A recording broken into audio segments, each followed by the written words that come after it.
ప్రస్తుతం ఆంధ్రప్రదేశ్ రాజకీయాల్ని కుదిపేస్తున్నటువంటి అంశం ఏమిటంటే చంద్రబాబు నాయుడు ఢిల్లీ పర్యటన, అమిత్ షా గారితో ఈరోజు సాయంత్రం కలిసి పొత్తుల మీద ఒక చర్చలు చేయటమే కాకుండా ఒక ఫైనాలిటీకి చంద్రబాబు నాయుడు రాబోతున్నారు అనేటటువంటిది తెలుగుదేశానికి సంబంధించినటువంటి మీడియా నిరంతరం కూడా చాలా ఆనందంతో చెప్తున్నటువంటి అంశం.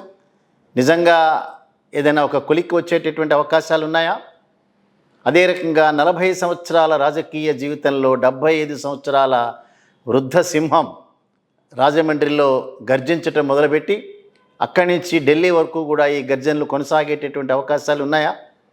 గడిచినటువంటి కాలంలో అనేక సందర్భాల్లో భారతీయ జనతా పార్టీకి సంబంధించినటువంటి నాయకుల్ని అనేక విధాల తోలనాడినటువంటి చంద్రబాబు నాయుడు గారు సడన్గా వారి మీద ఎందుకింత అర్ధాంతరమైనటువంటి ప్రేమ పుట్టుకొచ్చింది? ఒక్కసారి మనం వీటి మీద విశ్లేషణ చేద్దాం.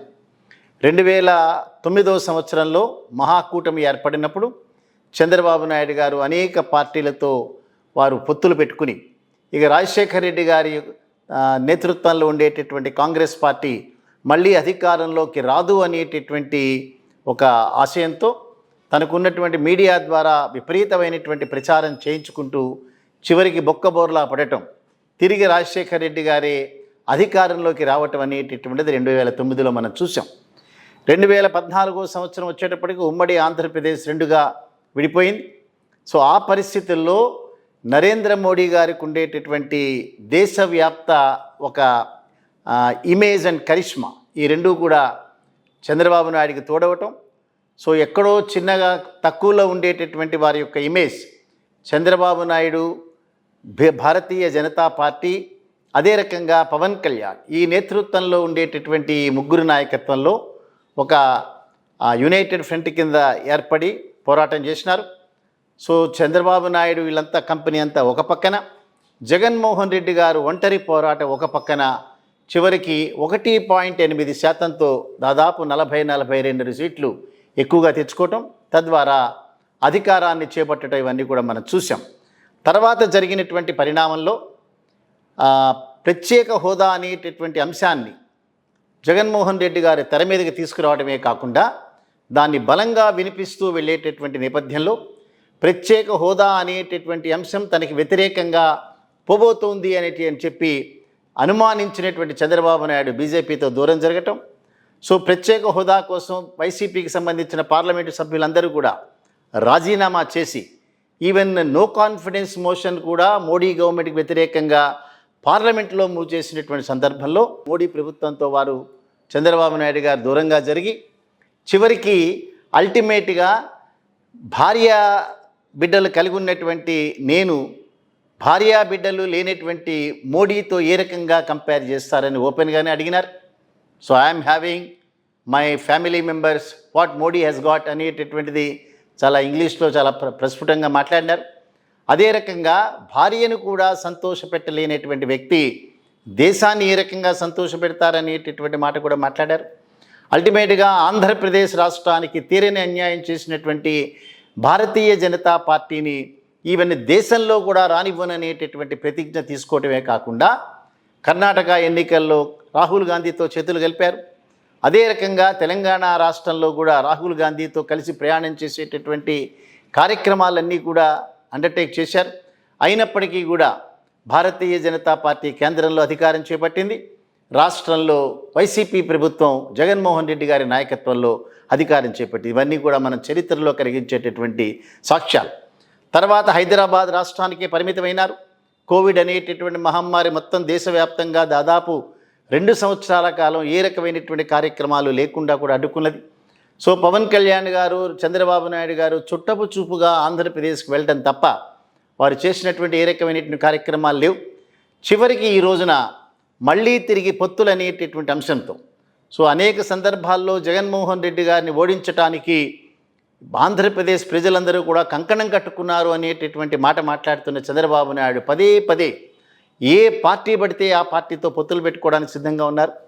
ఇవాళ మనం కనుక చూస్తే 2019 సంవత్సరంలో 39.6%కే పరిమితమైనటువంటి తెలుగుదేశం పార్టీ, దాదాపు 50% పైచిలుకున్నటువంటి వైసీపీ పార్టీ 5.6%కే పరిమితమైనటువంటి పవన్ కళ్యాణ్ పార్టీ అదే రకంగా 0.8%, అంటే నోటా కంటే తక్కువ కలిగినటువంటి భారతీయ జనతా పార్టీతో కలిసి వెళ్ళాలనేటటువంటి ఎందుకు ఇంతగా ఉవ్విళ్ళూరుతున్నారనే మాట కనుక వస్తే, తప్పనిసరిగా 75 సంవత్సరాల చంద్రబాబు నాయుడు తన కొడుకు కోసం పడరాని పాటలు పడుతున్నాడని స్పష్టంగా ఇక్కడ అర్థమవుతూనే ఉంది. సో ఇక్కడ ఏ సందర్భంలో కూడా తన తర్వాత జనసేన నాయకత్వానికి నేను అధికారం అప్పగించబోతున్నాననే మాట వారు చెప్పట్లేదు. ఈవెన్ లోకేష్ గారు చాలా సందర్భాల్లో మాట్లాడుతూ అన్డిస్ప్యూటెడ్గా చంద్రబాబు నాయుడు గారు మాత్రమే ముఖ్యమంత్రి అవుతారు, పవన్ కళ్యాణ్కి ఈవెన్ డిప్యూటీ చీఫ్ మినిస్టర్ ఇవ్వాలన్నా కూడా మా పార్టీలో మీరు డిస్కస్ చేయాలనేటువంటి మాట మాట్లాడారు.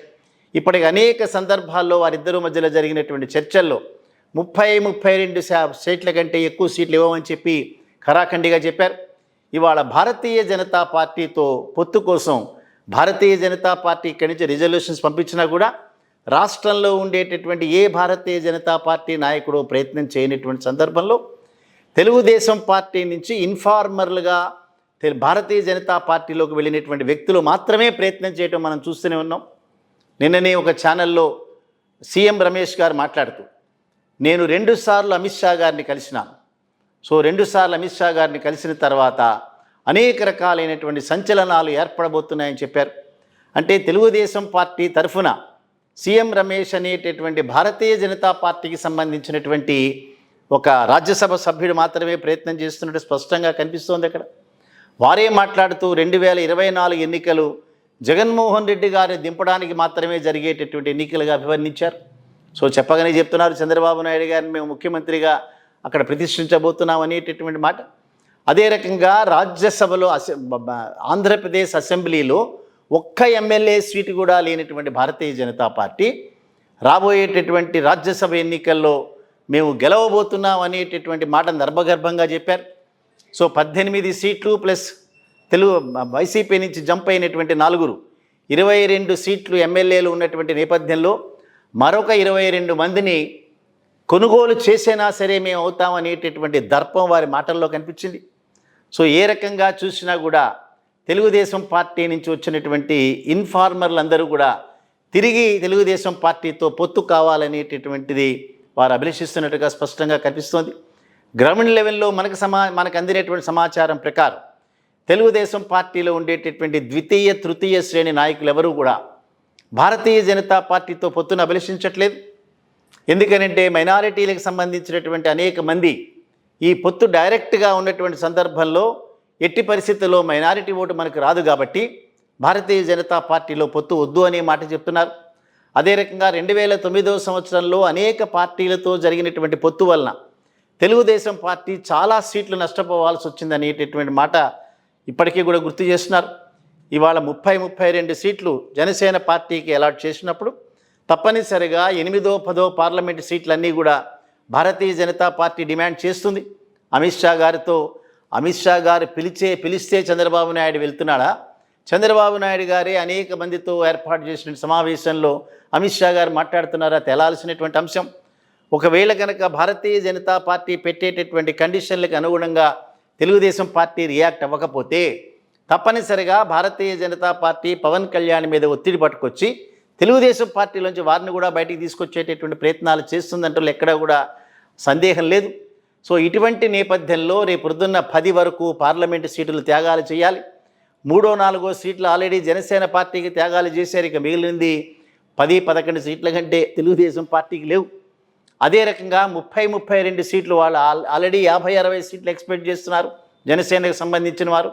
హరిరామ జోగయ్య అయితే 65 సీట్లకు తక్కువ ఏమాత్రం వచ్చినా కూడా ఈ కమ్యూనిటీ ఓటు ఏదైతే ఉందో కాపు కమ్యూనిటీ ఓటు తెలుగుదేశానికి బదిలీ కాదు అని స్పష్టంగా చెప్పేసినారు. ఈవెన్ కాపు కమ్యూనిటీలో కూడా తనకు సంబంధించినటువంటి నాయకుడు ఎవరైనా ముఖ్యమంత్రి అవుతానంటే మేము ఎవరితోనైనా పొత్తుని ఆహ్వానిస్తాం తప్పిస్తే అదర్వైజ్ తెలుగుదేశం పార్టీకి ఓటు వేయాల్సినటువంటి అవసరం లేదు, జగన్మోహన్ రెడ్డి గారిని దింపాల్సినటువంటి అవసరం మాకు లేదు అనే మాట స్పష్టంగా చెప్తున్నారు. సో 8.8% కంటే ఎక్కువ లేనటువంటి భారతీయ జనతా పార్టీతో చంద్రబాబు నాయుడు గారు ఎందుకు పొత్తును అభిలషిస్తున్నాడు అనేటటువంటిది మనం సమాధానం చెప్పాల్సినటువంటి అంశం. As on today Chandrababu Naidu దగ్గర 32% కంటే ఎక్కువ ఓటు లేనే లేదు. అదే రకంగా జనసేన పార్టీ దగ్గర కూడా 6% కంటే మించినటువంటి ఓటు లేదు. అదే వైసీపీ పార్టీ దగ్గర దాదాపుగా 56% ఓటు బ్యాంక్ ఉన్నది అనేటటువంటిది అనేక సర్వేల్లో స్పష్టమైనటువంటిది. అయినప్పటికీ కూడా రాష్ట్రంలో పోల్ మేనేజ్మెంట్లో భారతీయ జనతా పార్టీని దగ్గర పెట్టుకుంటే తప్ప ఈ పోల్ మేనేజ్మెంట్ చేయలేము అనేటటువంటి సందిగ్ధంలో ఉన్న చంద్రబాబు మాత్రమే అభిలషిస్తున్నాడు. సో ఇవంతా కూడా మామూలుగా తేలేటటువంటి వ్యవహారం కాదు. ఆంధ్రప్రదేశ్ రాష్ట్ర విభజన జరిగిన దగ్గర నుంచి కూడా ఆంధ్రప్రదేశ్కి నిధులను ఇవ్వకుండా, పోలవరం లాంటి ప్రాజెక్ట్స్ని దాని మీద కాన్సన్ట్రేట్ చేయకుండా, రాజధానికి సంబంధించినటువంటి నిధులు ఇవ్వకుండా, సో ఆంధ్రప్రదేశ్ రాష్ట్రానికి ఏమాత్రం కన్సిడర్ చేయకుండా అన్యాయం చేసినటువంటి పార్టీగా ఇవాళ భారతీయ జనతా పార్టీ ప్రజల మనసుల్లో తప్పనిసరిగా ఉంది. అదే రకంగా కాంగ్రెస్ పార్టీని రివైవ్ చేయడం కోసం షర్మిలారెడ్డి గారు ప్రయత్నం చేస్తున్నారు. సో షర్మిల నేతృత్వంలో చేసేటటువంటి ఏ రకమైనటువంటి ప్రయత్నాలు ఫలించేటటువంటి అవకాశం లేదు. ఎందుకంటే కాంగ్రెస్ పార్టీ, భారతీయ జనతా పార్టీ రెండూ కలిసి ఆంధ్రప్రదేశ్ రాష్ట్రాన్ని అధోగతి పాలు చేసినాయి ఇక్కడ. సో రాష్ట్రాన్ని ఎదగనివ్వకుండా చేసినారు. సో రాష్ట్రంలో జగన్మోహన్ రెడ్డి గారి మాటల్లో చెప్పాలంటే హైదరాబాద్ లాంటి, చెన్నై లాంటి నగరాలను నిర్మించుకునే అవకాశం ఉన్నప్పటికీ కూడా ఎంప్లాయ్మెంట్ని, ఎకనామికల్ యాక్టివిటీని జనరేట్ చేసేటటువంటి ఒక పవర్ హౌస్ లాంటి ఒక నగరాన్ని నిర్మించుకునే అవకాశం లేకుండా చేసిన ఈ పార్టీలని, ఏది ఏమైనప్పటికీ కూడా మైనారిటీల యొక్క సంరక్షణని చాలా జాగ్రత్తగా పరిరక్షిస్తూ భారతీయ జనతా పార్టీని ఎదుర్కొనే శక్తి కలిగినటువంటి ఒకే ఒక పార్టీ ఆంధ్రప్రదేశ్లో వైసీపీ పార్టీ అని సుస్పష్టంగా తెలుస్తుంది. చూద్దాం తన కొడుకు కోసం చేసేటటువంటి పొత్తుల ప్రయత్నాలు చివరికి రాబోయేటటువంటి రోజుల్లో మరొకసారి మళ్ళీ ఎలక్షన్స్ వచ్చినప్పుడు తన కొడుకుని ఈ లోపలే ముఖ్యమంత్రి స్థానంలో ప్రతిష్ఠించడానికి మాత్రమే భారతీయ జనతా పార్టీతో పొత్తు ప్రయత్నాలు చేస్తున్నాడు అనేటటువంటి సుస్పష్టం. అదే రకంగా తన మీద ఉండేటటువంటి అనేక కేసుల్ని మాఫీ చేయించుకోవడానికి మాత్రమే భారతీయ జనతా పార్టీతో చంద్రబాబు నాయుడు పొత్తుల ప్రయత్నాలు చేస్తున్నాడని సుస్పష్టంగా కనిపిస్తోంది. ఏవైనప్పటికీ కూడా ఆంధ్రప్రదేశ్లో సంక్షేమ కార్యక్రమాల ద్వారా, అభివృద్ధి కార్యక్రమాల ద్వారా అనేక ప్రయోజనాలు పొందినటువంటి ప్రజల యొక్క రియాక్షనే ఫైనల్గా ఎవరికైనా సరే ఆ రకమైనటువంటి ప్రయోజనం కలుగుతుంది. సో జగన్మోహన్ రెడ్డి గారు ఎప్పుడైతే నేను ఒంటరిగా ఎన్నికల్లో పోటీ చేస్తానని చెప్పినాడో ఆ రోజే ఆయనకి తెలుసు అనేక పార్టీల యొక్క కూటమి తనని వ్యతిరేకించడానికి ప్రయత్నం చేస్తుందని. అంచేత భారతీయ జనతా పార్టీ తెలుగుదేశం పార్టీతో కలిసినా కలవకపోయినా ఏమాత్రం భయపడినటువంటి వ్యక్తిగా జగన్మోహన్ రెడ్డి గారి చరిత్రలో నిలిచిపోతారు. అదే రకంగా తనకున్నటువంటి సైలెంట్ ఓట్, కెమెరా ముందుకు రాకుండా, మీడియా ముందుకు రాకుండా సైలెంట్గా ఎప్పుడు ఎన్నికలు వస్తే అప్పుడు జగన్మోహన్ రెడ్డి గారికి ఓటు వేయాలని చూసేటటువంటి కోట్లాది మంది ప్రజలు వెయిట్ చేసినంతకాలం జగన్మోహన్ రెడ్డి గారు దేనికి భయపడే ప్రశ్నే లేదు.